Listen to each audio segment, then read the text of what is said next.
Que se passe-t-il vraiment lorsque la technologie la plus avancée de notre temps affronte la solidité brute du béton, l'intransigeance de l'acier et la volonté farouche de milliers d'hommes retranchés?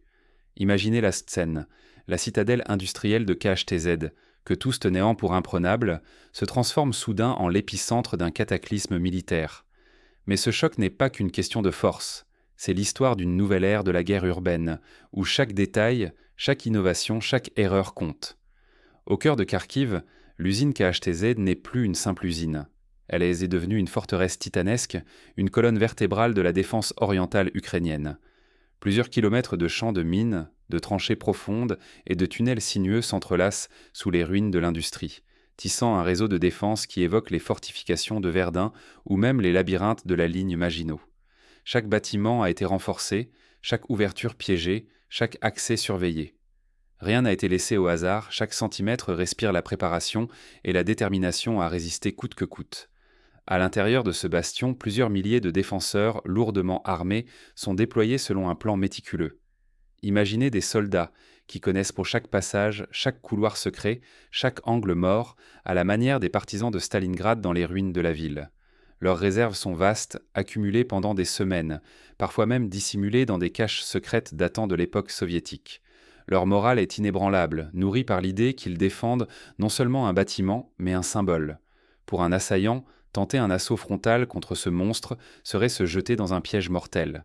Les drones de surveillance patrouillent jour et nuit, repérant la moindre silhouette suspecte, tandis que des tireurs d'élite attendent patiemment l'occasion de faire feu. Chaque mètre conquis coûterait un tribut élevé, rappelant les pertes effroyables des assauts contre la forteresse de Königsberg en 1945 ou la défense acharnée du Reichstag à Berlin.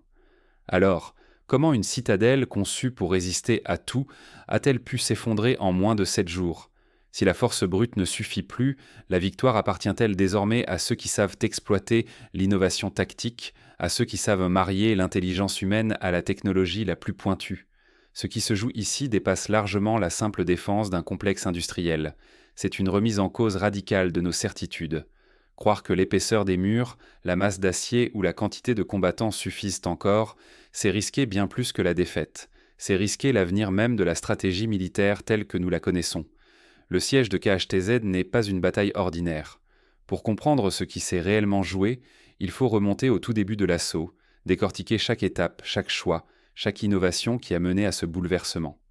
Derrière le rideau de béton du KHTZ s'étendait un héritage soviétique monumental. Des kilomètres de tunnels oubliés, des galeries creusées pour résister aux bombardements atomiques, une architecture pensée pour la survie extrême.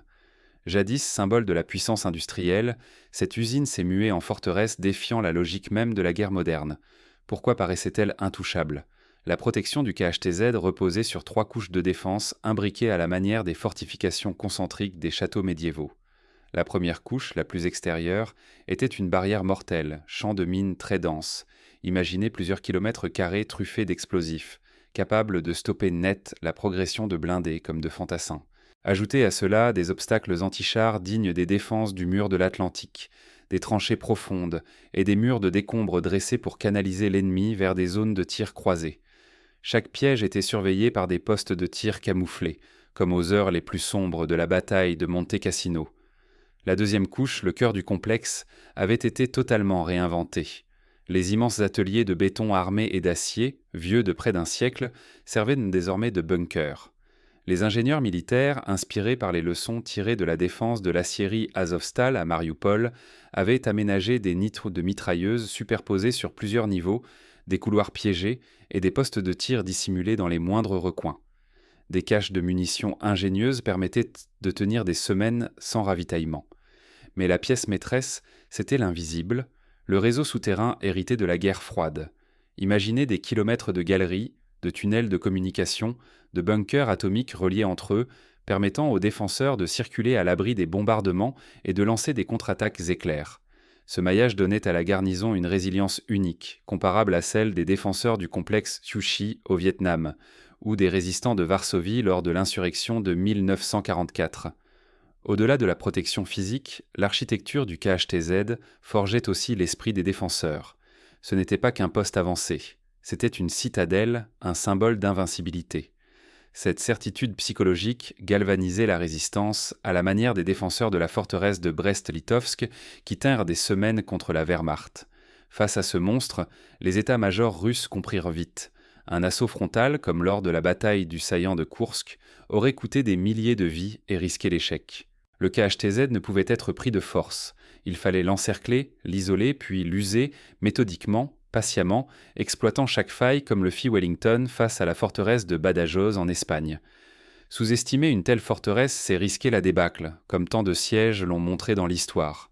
De Sébastopol à Dien-Bien-Phu, toutes les places fortes ont une faille. Mais la découvrir sans se briser dessus demande une combinaison de patience, d'innovation et de précision. Comment l'armée russe a-t-elle relevé ce défi ? Plutôt que le choc, elle a choisi l'usure. La guerre de siège, la patience et la méthode. Mais derrière la stratégie, il y avait une innovation radicale. La mobilisation de moyens inédits, l'utilisation de renseignements de pointe et l'emploi de technologies jamais vues sur le champ de bataille ukrainien. La première phase du siège commence discrètement. Pas de bombardement massif, pas d'assaut frontal. L'objectif est d'abord d'encercler, puis de couper toute communication, enfin de resserrer lentement l'étau. Prendre une forteresse industrielle, c'est désormais l'isoler du monde, à la manière d'un blocus naval, comme celui imposé à Leningrad pendant la Seconde Guerre mondiale. Dès le premier jour, le blocus est total. Toutes les routes, tous les sentiers, toutes les sorties, même les plus discrètes, sont identifiées, surveillées, verrouillées. L'artillerie lourde prend position, couvrant chaque axe pendant que l'aviation, guidée par des frappes de précision, neutralise les points névralgiques dévoilés par la reconnaissance, à l'image des raids alliés sur les ponts de Remagen en 1945. La guerre s'invente de nouveaux outils. Capteurs de mouvement, algorithmes de traitement de données, réseaux de drones interconnectés. Au-dessus du complexe, des drones d'observation et des engins kamikazes patrouillent sans relâche, transmettant des images en temps réel. Le brouillard de la guerre s'estompe. Chaque geste ennemi est vu, anticipé, parfois même prédit par l'analyse algorithmique. C'est la naissance d'une guerre cognitive, où le temps de réaction devient l'arme la plus précieuse. Privés de tout ravitaillement, encerclés, les défenseurs n'ont d'autre choix que de tenter des sorties brutales, à la manière des sorties de la garnison de Tobrouk en 1941. Mais chaque tentative de percée est contenue par une deuxième ligne de défense bien au-delà du périmètre. Rien ne filtre, rien ne surprend. Les assiégeants créent une bulle hermétique où chaque assaut repoussé affaiblit encore le moral des défenseurs. L'usure s'installe, implacable. Le moral s'effrite, les munitions s'épuisent, la fatigue ronge les rangs retranchés. Les bombardements ciblés martèlent sans relâche. Toute tentative de regroupement ou de mouvement interne est immédiatement punie par une frappe. L'isolement devient une prison psychologique, plus lourde encore que le béton. Ce siège, aussi méthodique et technologique soit-il, n'est jamais sans danger. Pour les assiégés, l'enjeu est total. Tout perdre jusqu'à la dernière position, jusqu'au dernier homme, comme les défenseurs du fort Alamo. Pour les assiégeants, la moindre faille peut transformer le blocus en piège mortel, offrant à l'ennemi l'occasion d'un sursaut désespéré, comme lors de la contre-attaque de Bastogne. La prise du complexe du KHTZ ne se résume pas à la force. Elle révèle une nouvelle grammaire de la guerre urbaine, faite de patience, de collecte de données et d'interconnexion des moyens. À l'intérieur du cercle, la tension monte, l'étau se resserre, mais le verrou n'a pas encore cédé. L'histoire des sièges nous enseigne que la dernière ligne de défense est souvent la plus féroce. Dans ce huis clos mécanique, chaque heure renforce la pression. Pourtant, à l'intérieur, une résistance inattendue s'organise. Les défenseurs, bien qu'épuisés, redoublent d'ingéniosité. Ils utilisent les tunnels pour lancer des contre-attaques surprises, sabotent les accès piégés et communiquent en silence à la manière des résistants du ghetto de Varsovie. L'issue reste incertaine. La bataille bascule alors dans une dimension inédite.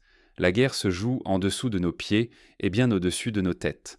Les murs de béton, jadis obstacles infranchissables, deviennent des passerelles vers des gouffres inconnus. L'espace n'est plus une barrière, mais un piège multiniveau où chaque recoin, chaque étage, chaque escalier peut cacher une menace. C'est la verticalité du combat moderne, héritée des batailles dans les ruines d'Alep ou de Mossoul.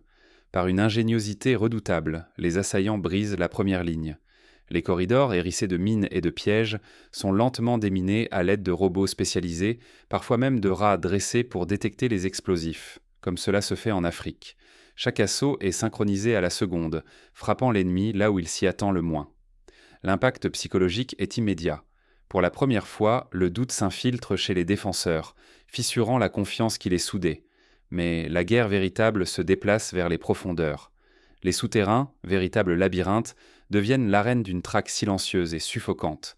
Des équipes d'élite surnommées rats avancent à pas compter dans les catacombes, guidées par des drones minuscules équipés de caméras infrarouges.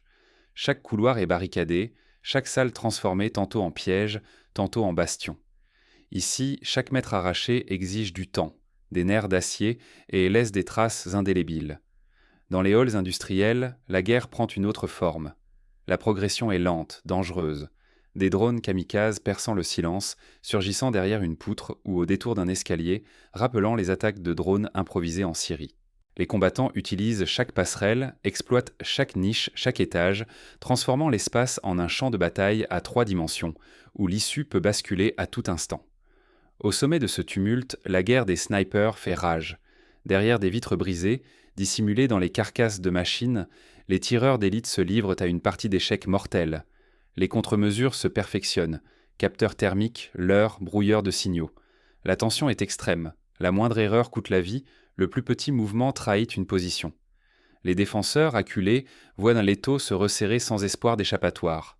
Dans ce dédale, perdre l'initiative serait fatal. Un seul moment d'hésitation et la progression sombrerait dans une guerre d'usure ruineuse. Pour les défenseurs, chaque pas reculé est une blessure irréversible. Ils savent qu'aucun renfort ne viendra, qu'aucune retraite n'est possible. Pourtant, tout n'est pas encore perdu. Il subsiste un dernier bastion. Le noyau, le poste de commandement central, où se concentre la volonté de résistance. Comment briser la tête du serpent, là où l'ultime décision se joue? Derrière ces portes blindées se prépare la confrontation finale. La chute du noyau décidera du sort de tout le complexe et de ceux qui y survivent, comme lors de la prise du bunker d'Hitler à Berlin. Briser la tête, paralyser la résistance, telle est la logique impitoyable de la guerre moderne. Tout commence dans l'invisible des ondes et finit dans la poussière des ruines. La leçon est radicale, presque chirurgicale. La traque du cerveau adverse débute par le croisement des renseignements électromagnétiques, des images de drones et des interceptions radio. Le centre de commandement souterrain est localisé avec une précision redoutable. Une frappe chirurgicale, menée par des munitions guidées de dernière génération, plonge le quartier général dans le silence. Le cœur de la coordination cesse aussitôt de battre. La réaction est sans quasi immédiate. La résistance s'effondre. Les ordres ne circulent plus. Les contre-attaques s'étiolent. La discipline vacille. Là où subsistait une organisation, l'incertitude s'installe. L'ennemi, privé de direction, se morcelle en groupes isolés, chacun livré à sa propre survie, à la manière des dernières heures de la garnison de Stalingrad. La phase suivante est ingrate mais cruciale, le nettoyage patient des ruines. Des équipes mobiles, protégées par des véhicules blindés et appuyées par des drones à vue directe, progressent lentement. Des chiens détecteurs, dressés comme ceux utilisés lors du déminage de Sarajevo, avancent en tête, flairant chaque piège explosif enfoui dans les gravats. Rien n'est laissé au hasard. Chaque bâtiment, chaque cave, chaque tunnel doit être fouillé, pièce par pièce, comme lors du nettoyage des ruines de Grozny ou des souterrains de Mossoul. Des appels à la reddition résonnent par haut-parleurs, parfois couronnés de succès. Pourtant, certains irréductibles s'accrochent. Les soldats avancent imprudemment, neutralisant méthodiquement les dernières poches de résistance, minimisant les pertes grâce à la patience et à la technologie. Cette phase exige une discipline extrême. Le danger d'un piège, d'une embuscade ou d'un explosif dissimulé est constant. Reste alors le dernier bastion, un bloc souterrain où les plus déterminés se sont retranchés. Un ultimatum est lancé. Le refus est net. L'assaut final éclate, fulgurant, avec l'emploi d'armes thermobariques comme lors de la prise des grottes de Tora Bora. En quelques minutes, la poche est anéantie. Le site tombe entièrement aux mains des assaillants. La conquête totale du KHTZ n'est pas qu'un succès tactique. Elle a une portée stratégique et symbolique.